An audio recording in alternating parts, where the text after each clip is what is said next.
convido agora para assumir a tribuna o senhor Paulo José Prudente Fontes, do Instituto Brasileiro do Meio Ambiente, IBAMA, Diretoria de Uso Sustentável da Biodiversidade e Floresta, que também disporá do prazo de 10 minutos. Passa aqui para frente, assim? Para cima aqui? Aqui.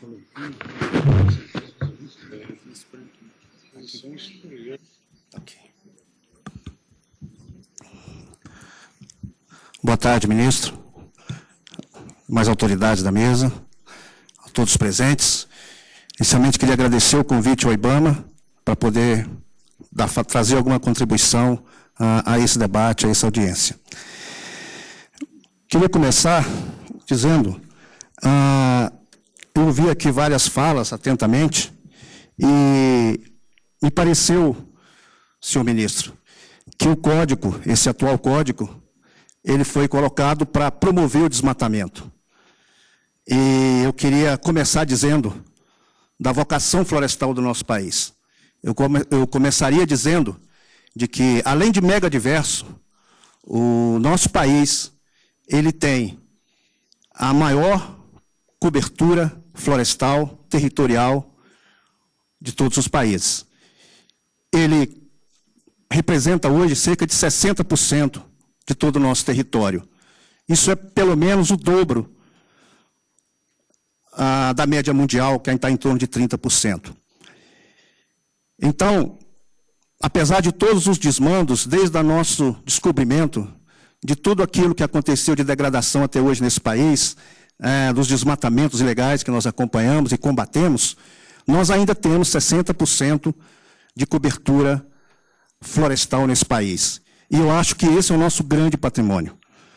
É para isso que nós precisamos lutar, e é para isso que nós precisamos procurar realmente a proteção e o desenvolvimento em cima de todo esse potencial que nós temos. Produção e sustentabilidade, eu entendo que o código atual, ele nunca foi tão importante, atual e necessário. Pode não parecer, senhor ministro, mas o Código Florestal, ele tem uma importância enorme na vida de todos os brasileiros. Porque é através dessa legislação que nós temos a produção dos serviços ambientais. É a produção de água, é a regularização dos ciclos de água, de chuvas, os recursos hídricos, a proteção da biodiversidade, a polinização, o controle de pragas tão importante na agricultura e na produção agrícola, e o equilíbrio do clima, que sustentam a vida e a economia desse país. Então, se falar em produção sem sustentabilidade, a gente tem que parar com essa falsa dicotomia de que produção não pode trabalhar com conservação, de que agricultura e biodiversidade não combinam, de que desenvolvimento e sustentabilidade não é possível. Eu acho que isso já está sendo superado. A discussão, e essa discussão do desenvolvimento sustentável, ela tem trazido a reflexão, a revisão de alguns modelos existentes, e tanto de produção quanto de consumo. Eu acho que nós estamos começando a entender de que não se pode gastar recurso natural mais do que aquilo que a própria natureza e a tecnologia têm condição de repor. Porque fazendo isso é desenvolvimento insustentável. E a legislação que hoje está aí estabelecida, ela, no meu entendimento, ela traz um marco legal coerente com as demandas de um país em desenvolvimento. Ela traz a garantia e a tranquilidade, talvez, na implementação de várias atividades agrícolas. Nós vimos, há pouco, um pequeno filme de que mostra de como essa legislação anterior, ela levou ou colocou na ilegalidade uma parcela enorme de produtores rurais desse país. Utilizando os dados do IPEA, são cerca de 4,6 milhões de propriedades, que corresponde a 90% das propriedades rurais do país, ocupando cerca de 130 milhões de hectares, que responde por 70% da nossa produção doméstica, vamos assim dizer, do consumo do nosso país. Eu não estou falando do agronegócio, eu estou falando da produção familiar, eu estou falando daquilo que entra na nossa mesa todo dia. Esse pessoal todo estava praticamente à margem da lei. E esse código, no meu entendimento, ele vem trazendo toda uma regulamentação para que esse pessoal possa hoje trabalhar de uma forma legal. Eu acho que isso é um grande ganho quando nós falamos da questão social. Você trazer para dentro da regulamentação essa parcela importantíssima da produção nacional dentro de uma produção sustentável, de poder fazer a sua recuperação, de poder trabalhar de uma forma coerente e atendendo e respeitando a questão ambiental. E eu queria dizer que esse benefício não foram para os grandes, não foram para as médias e grandes propriedades, mas sim para os pequenos, para as propriedades até 4 módulos. O código tem um outro lado importante que eu queria ressaltar, é o fato de que ele permitiu a preservação e a continuidade das áreas de preservação permanente e da reserva legal. O que hoje está se discutindo aqui, eu vejo que é muito na questão da recomposição dessas áreas de APP. Porque o código manteve aquilo que já trazia o outro, e que eu acho que foi um grande trabalho, um grande avanço. No início da discussão desse código, eu queria fazer um parênteses aqui, ministro, que eu acho importantíssimo, que já foi falado aqui hoje. Esse código, ele representa o que a sociedade brasileira colocou. E eu digo sociedade brasileira pela exaustivos debates que tiveram, né, e trouxeram a essa proposta final. Certamente, no modelo de recomposição de APP, ambientalmente falando, talvez queríamos áreas bem maiores. Mas talvez essas sejam as áreas possíveis para atender a todos na questão de fazer acontecer no campo. E esse é um problema grande que o IBAMA tem, porque nós somos o órgão executor dessa política. E quando você vai a campo, e quando você vai fazer o processo de autorizativo ou de licenciamento, você debate, então, com essa realidade do campo. E que, muitas vezes, não há condição, não há como já foi colocado aqui por outros debatedores, de fazer cumprir pela situação que o país tem.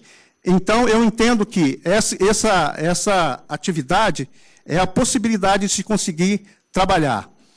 Com relação à reserva legal, eu acho importante destacar que esse é o ganho. A gente tem que entender o seguinte, quando começou o debate do atual Código Florestal, em vigência, no início, a ideia era o quê? Acabar com reserva legal. Por que só o Brasil tem reserva legal? E eu acho que foi um grande ganho a gente não se acabou com a reserva legal. Pelo contrário, ela está aí, ela continuou. E hoje você tem a flexibilidade para as propriedades até 4 módulos fiscais, de reconhecer a questão da vegetação até 22/7/2008, mas é vedada qualquer tipo de novo uso alternativo. E para as grandes propriedades, houve uma proposta de opções de você recuperar, de você regenerar, de você compensar. Não é só compensação. São vários processos, são várias atividades, são várias alternativas que se tem para se recuperar essa reserva legal. E eu acho que é importante dizer isso, porque no bojo disso, foi outra coisa que eu ouvi muito aqui hoje, não tem anistia. Não existe anistia. O que existe é a inscrição no CAR, a adesão ao PRA e a assinatura de um termo de compromisso. Para isso, as suspensões das sanções administrativas, elas ficam suspensas e o comprometimento e o compromisso de cumprimento do termo de compromisso extingue essa multa. Ou seja, transformada em bem, transformada em reposição, em reparação, em recuperação. E aqui eu acho que está a proposta, talvez, da grande recuperação de atendimento, inclusive às metas internacionais. Um grande programa de recuperação está nascendo aqui com esse modelo. Bom, esse é o fluxo do CAR, já foi falado, eu vou passar. Existe uma moldura federal que foi feita com a preocupação de que os estados, porque hoje os estados legislam em cima dessa matéria, e cada estado, então, para fazer o seu programa de recuperação ambiental, e nós temos hoje 17 estados que já fizeram, que já estão trabalhando, ou seja, o modelo está sendo feito, está sendo implementado. Queria só falar rapidamente, eu já estava terminando meu tempo aqui, mas nós temos também um outro instrumento que o Código trouxe, apesar de não ser de nenhuma DIN nesse momento, mas sobre a produção florestal nesse país, é importante ressaltar que a luta contra o desmatamento, contra o uso legal de toda a situação, essa é uma cadeia, né, de autorização e de um produto florestal. O Código Florestal, nos seus artigos 35 e 36, trouxe um novo instrumento para controlar essa questão da exploração não autorizada, ou da exploração ilegal, ou da madeira ilegal, que se vê falar muito hoje. E esse é um sistema que se chama Sinaflor, que vai nos ajudar a identificar e não permitir a contaminação dessa cadeia que hoje acontece, infelizmente, quando se entra toda uma exploração ilegal no meio de uma cadeia que estava toda ela autorizada. E aí contamina toda essa situação.